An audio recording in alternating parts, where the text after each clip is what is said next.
Government స్కూల్స్‌లో పిల్లలు కూడా ఇంట్రెస్ట్ చేసి అట్రాక్ట్ చేయడం కోసం ఇంకోటి ఏంటంటే దాంట్లో కూడా సెంట్రల్ సిలబస్‌తో పాటుగా పిల్లలకి వచ్చే వాళ్ళకి ఇప్పుడు అమ్మ దీవెనలు, ఐదు దీవెనలు అని చెప్పి అకౌంట్‌లో ఏస్తున్నారు కదా!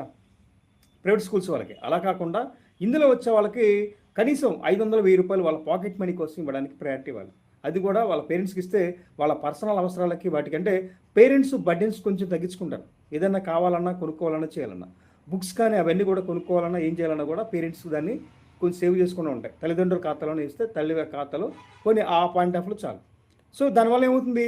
ఆటోమేటిక్‌గా స్కూల్స్ లెవెల్స్ వరకు పేరెంట్స్ దగ్గర డబ్బులుంటాయి. పేరెంట్స్ దగ్గర అంటే ప్రైవేట్ స్కూల్స్‌కి ఖర్చు పెట్టే లక్షల రూపాయలు పేరెంట్స్ దగ్గర సేవ్ ఉంటాయి. దాన్ని వాళ్ళు వేరే జీవనాధారం కోసం వాటి కోసం ఉపయోగించుకుంటారు. ఈరోజు రిక్షా తొక్కే కార్మికుడి నుంచి పని పని పని చేసుకునే కార్మికుల నుంచి అందరూ కూడా పిల్లల్ని ప్రైవేట్ స్కూల్‌లో చదివించాలన్న తాపత్రయంతో ఆరాటపడుతున్నారు. కారణం ఇంగ్లీష్ మీడియం అన్న కాన్సెప్ట్ ఒకటే. అది కూడా సెంట్రల్ సిలబస్ మ్యాండేటరీగా పెట్టాలా?